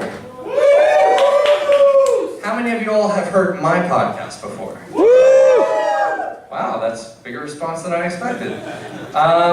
Okay, so those of you who have heard it know that in a lot of my episodes, when I can get them to be my co-host to talk about whatever I want, I bring in my good friends, Tom and Rosie Wagner, so they're going to come to the stage and help me out for the rest of this. Please welcome them. Tom, Rosie, get up here.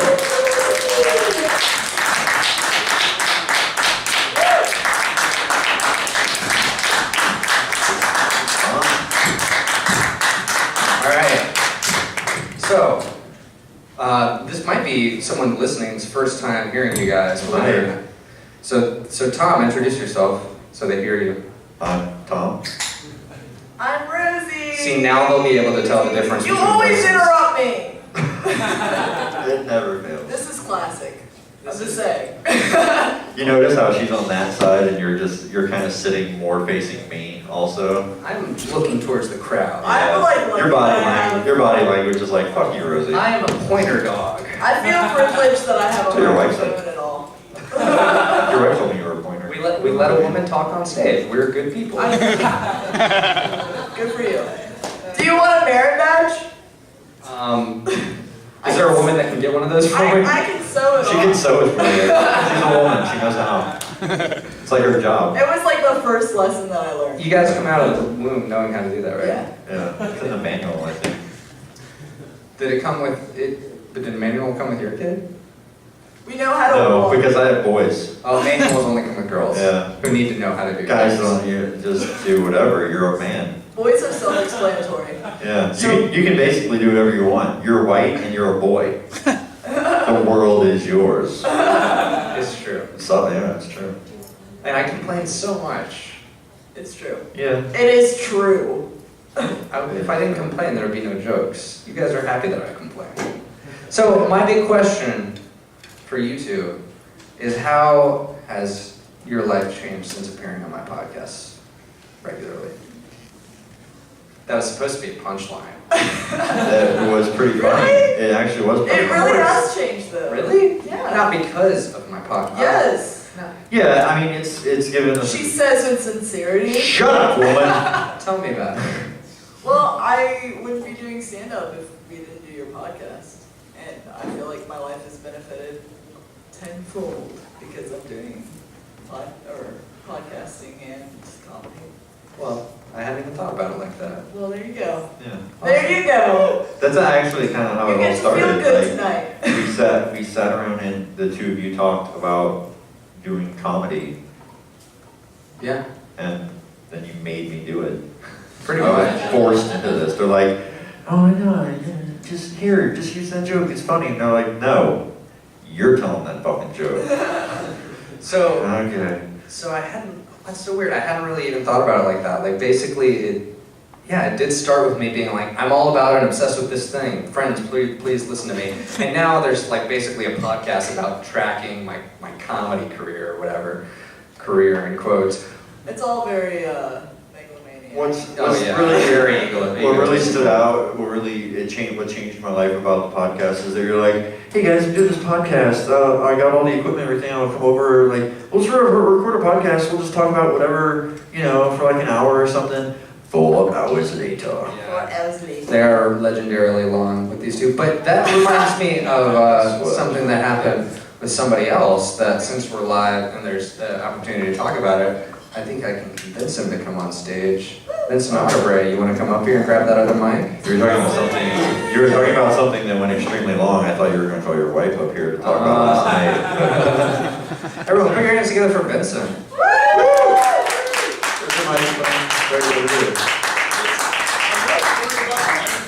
More about a chair.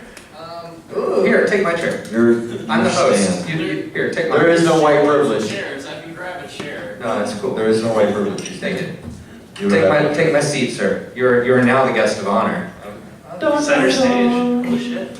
All right. So I guess as you can see, everyone, he's wearing a Batman shirt. Batman. Batman. This room is legendary in the history timeline of my life, podcasting, and this guy right here. Do you want to tell the story, or should I? Well, we're talking. There could be a couple of different stories. I'm gonna guess the obvious one, right? Well, how it started here and what came of it, because they don't know what we're talking about. The one where you had your pants on. That one. Wow, that actually really narrows it down. Thanks. Keep your pants on.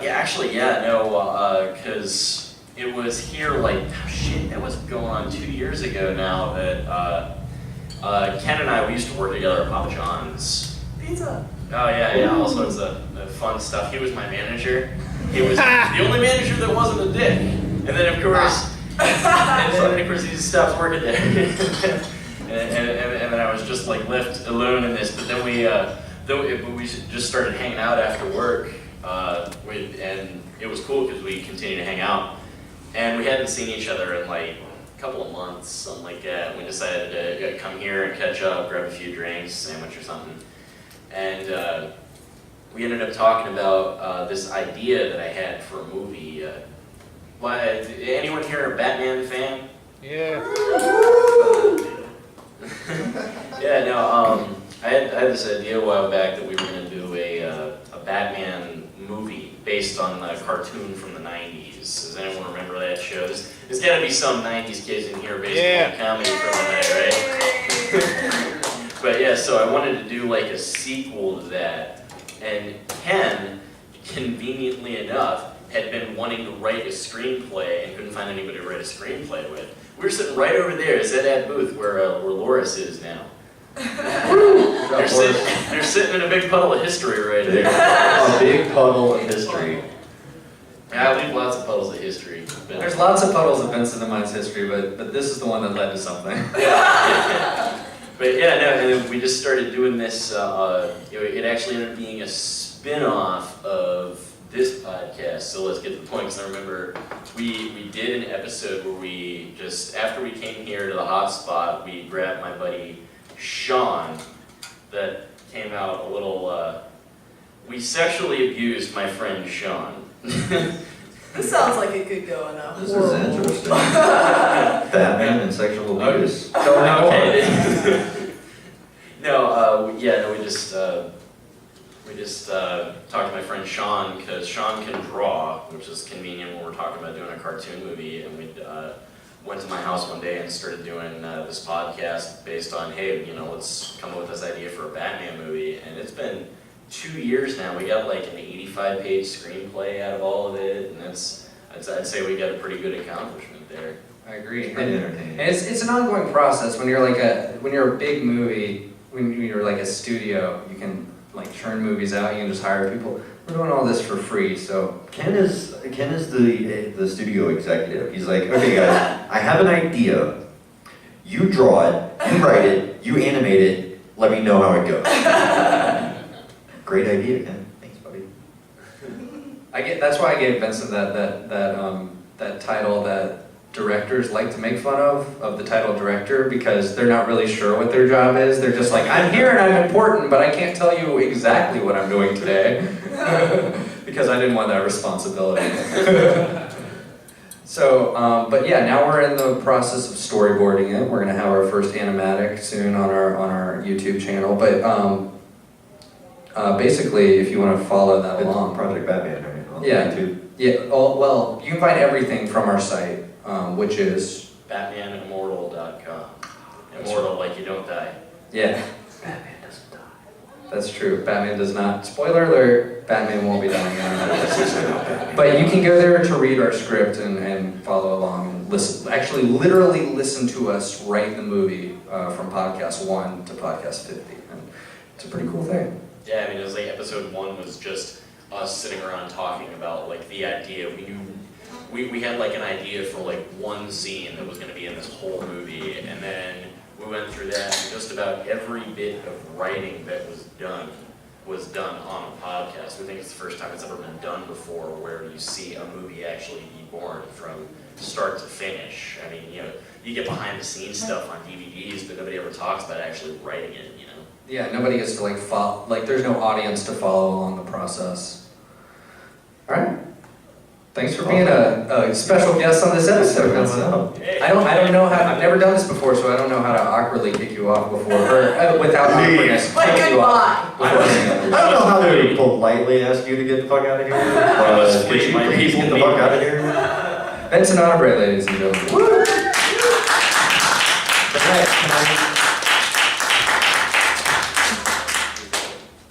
Tonight?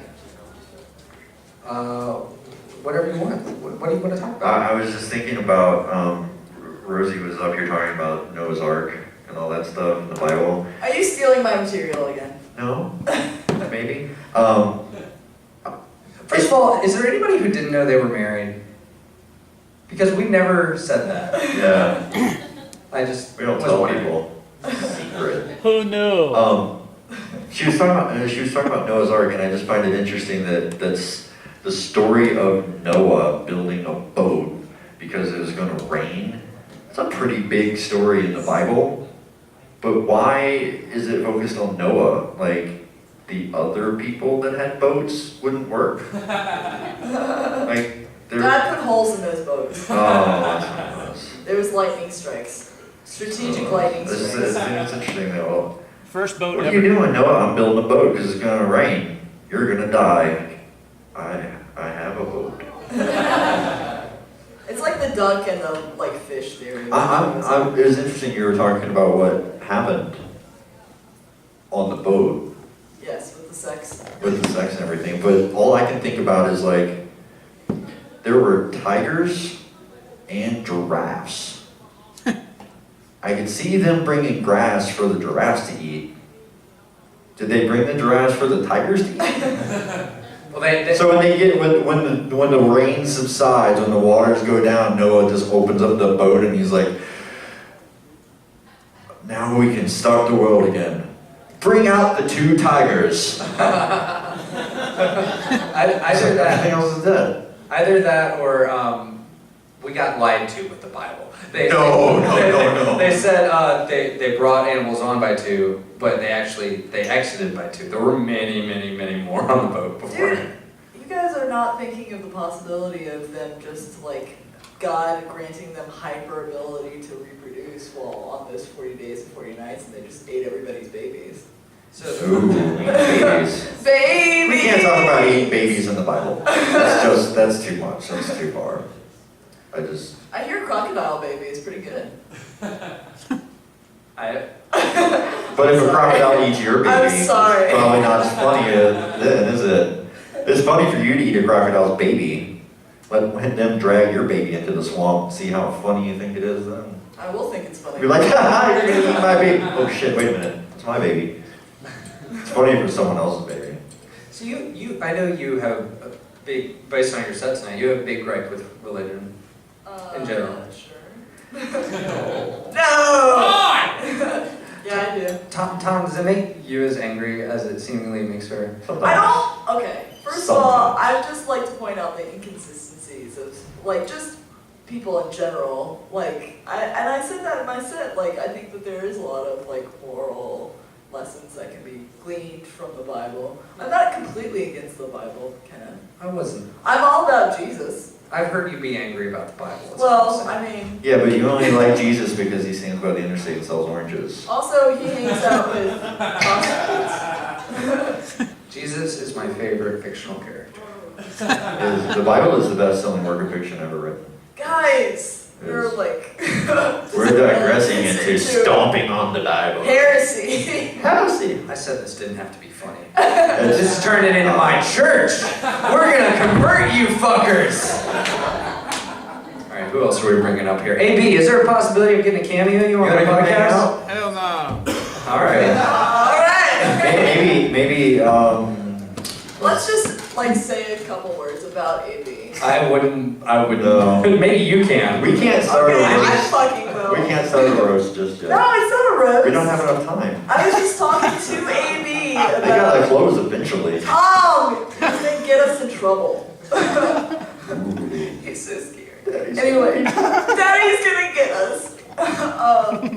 No, I was just telling AB before, like, that he feels like he's like the one person that I can go to, and I always know that I'm gonna get some sort of comforting thing, and it just is. It feels like appropriate that he is let us do this here. So yeah. So thank you.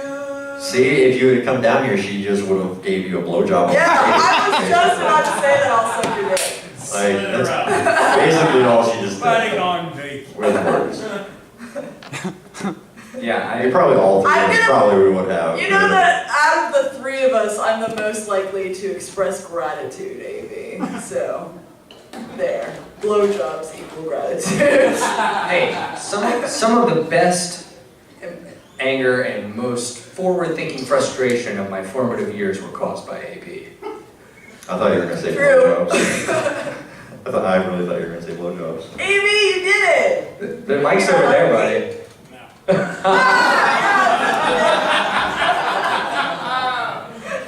That was for the audience who's in the room. This is the first time I've ever gotten a microphone on my stage. Really? Wow. Here, take center stage. I'm just saying, Tom. That's fine. Yeah, because I'm better at blowjobs. That's why he's standing Baby, next to I me. know that you're better at blowjobs. No secret. I did used to make fun of you a lot.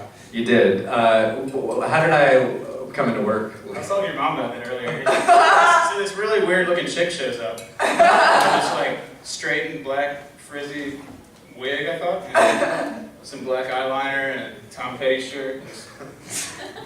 Skinny jeans and shit. And I was like, man, this chick is weird looking. It'd be cool if she makes pizza. That was really good at it. It'd be real cool if she makes pizza. And I finally looked at the application and said Kenneth, and I was like, this chick has a weird name. This chick has a dick. I never saw that.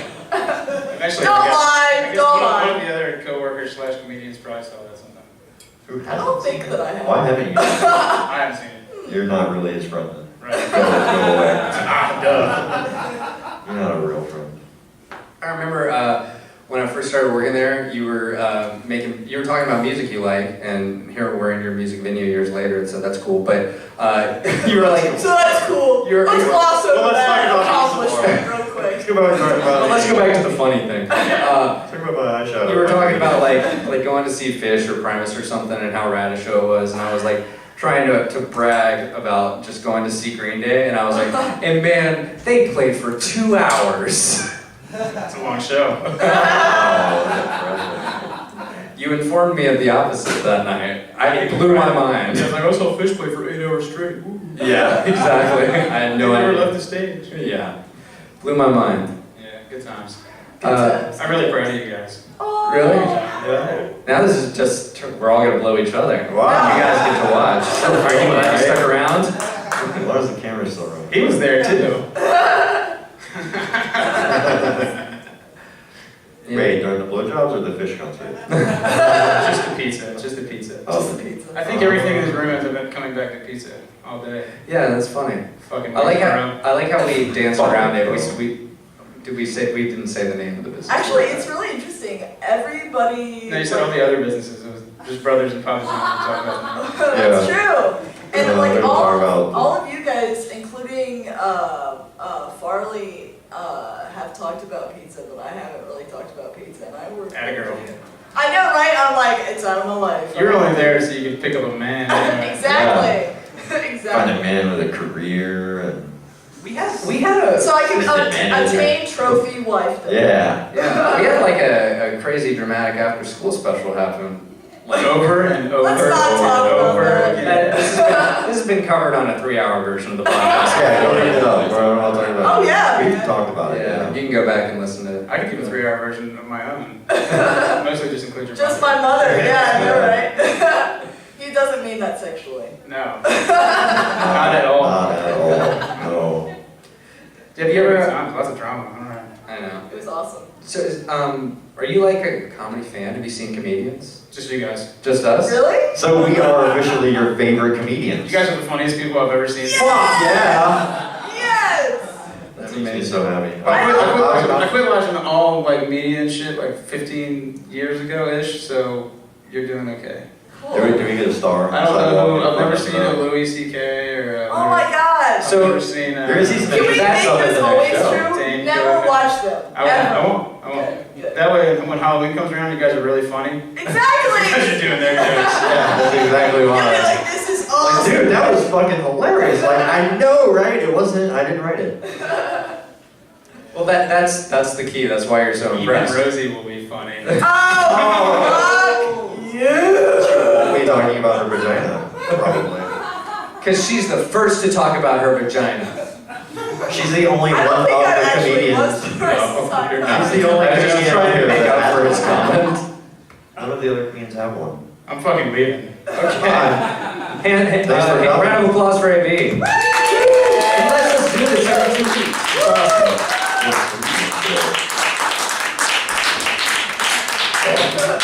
Yep. It's home. So, Rosie, speaking of vaginas, Let's talk about yours, Rosie. you informed me of something recently that kind of blew my mind. What?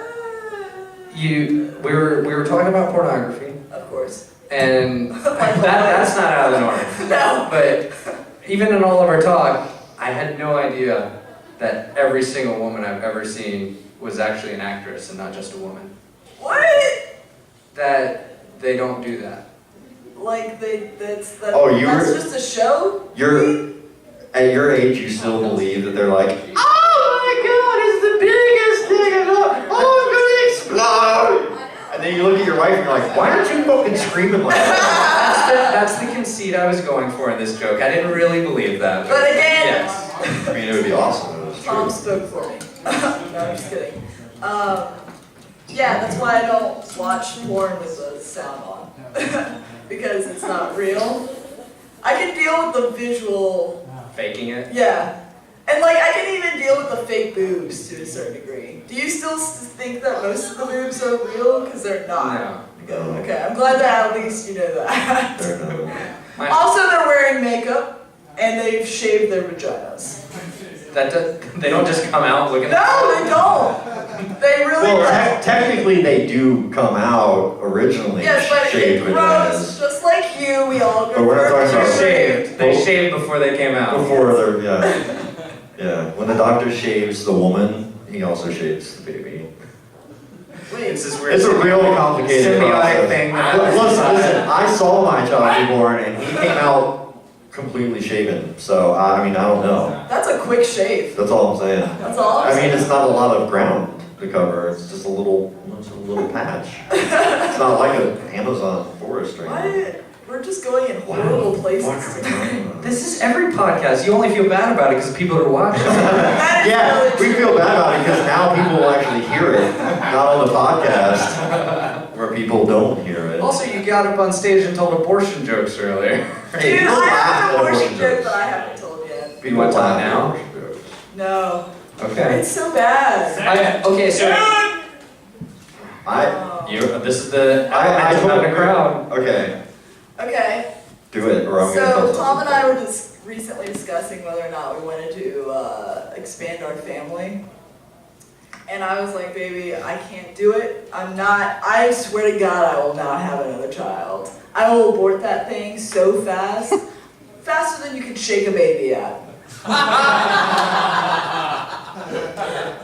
I feel so guilty. Like, really, I just dropped. But I'm glad that you guys laughed. That made it worth it. Oh, that's great. Faster than you can shake a baby at. How fast can you shake a baby? Pretty. There's only Never one way mind. to find out. Never mind. I guess you gotta have that baby. You gotta have that baby. Experimental baby. So speaking of jokes you were thinking about telling, are there any like sort of what? Go Are ahead. there any finish. sort of like bits that like you've been thinking about trying to do up here that you haven't been able to make work in your head that you just think are funny and we can sort of go into? Yeah, Either of you? lots. There was actually something I was thinking that I was going to do, and then I got up here and I was like, oh fuck, I don't know what I'm gonna do. Now you're obligated to do it. Yeah. Let's hear it. But it's a conversation. This is not you Yeah, monologuing. I mean, it was some fucked up joke about, let me think what I was talking about. While he's thinking, I have mine ready. Okay, go. As always, I'm prepared. Go, Tom. great. I was thinking about like, I haven't done a lot of, I've done one kid joke, but it was like my teenager joke, and I was thinking about like my 2.5-year-old and how weird it is to like have to teach him things. And I'm really struggling with like having to teach him social skills because I have no social skills. So like teaching him the concept of like sharing when I know that we exist in a world that doesn't like have sharing other than a 2-year-old sharing his like truck. You'll never use this again. I was thinking about like other lessons that are incredibly hard to teach your children, like the first time your boyfriend accidentally comes inside of you. Dude, you know what irony is that when as soon as you start to say that about things that you can never teach them, the first thought that popped in my head was when to pull out. That was the first thing I thought See, of. look at us. Fucking in sync. So you're gonna. I'm Justin Timberlake if we're in sync. So combining both of those, you guys are gonna teach your kid to pull out his boyfriend. Yes. Okay. Yeah, exactly, right. Before the AIDS hits. Wait. Just kidding. That's horrible. I had a fucking age joke, I'm not gonna tell though. I'm glad that I did it. I told her, but I'm not telling anyone else. It's pretty fucked up. Tom, No, it's a fucked up age joke. I will literally sit on this stage and poke you. It's really fucked up. No, I'll tell you this other joke I was thinking of about how you just hate it when a song gets stuck in your head and you cannot fucking get it out. And it pops up at the most inappropriate times. Like the other day, Rosie came in and she was all upset. She was complaining about stuff. And she's like, I just He doesn't even remember what it was. She was just complaining. That's how good how She's a woman. She just complains. It doesn't matter what she complains about. That's the only way you register. I'm like, Your waves, the sound waves just read. hey, who here has seen Charlie Brown cartoons? Yeah. Right? Wah, wah, wah, wah, wah, wah, Fuck wah. all of you for cheering. I So am she's not a cheer. she's bitching, she's complaining about shit that's going on, and I'm just like, baby, just let it go.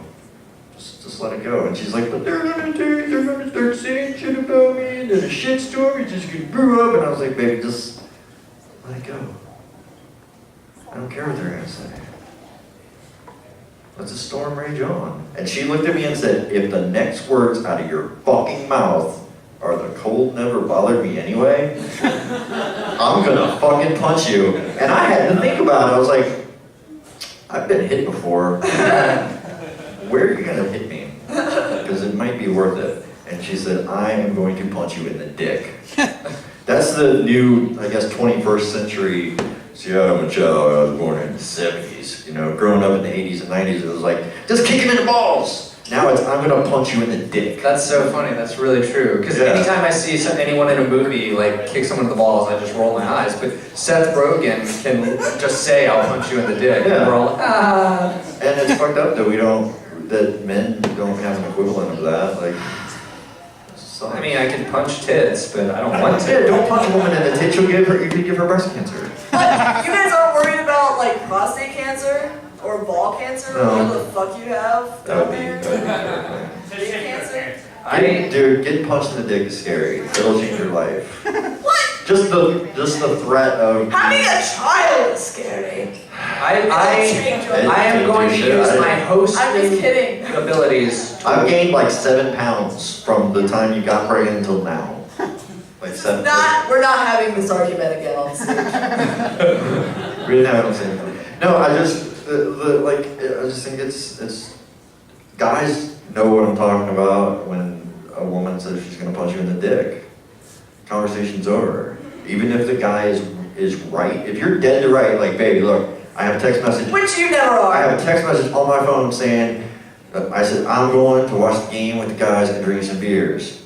And you said, okay, don't be out late.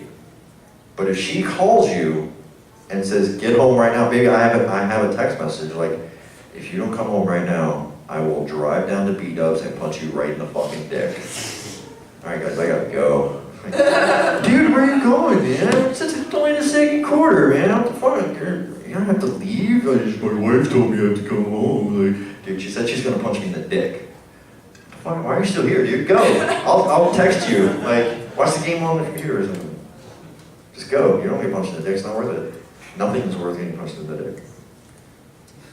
Even so, Think about that. There's my wisdom for what's you. what's your Nothing is number? worth getting punched in the dick. What's your number? What's your My phone number? No, I have that. Oh,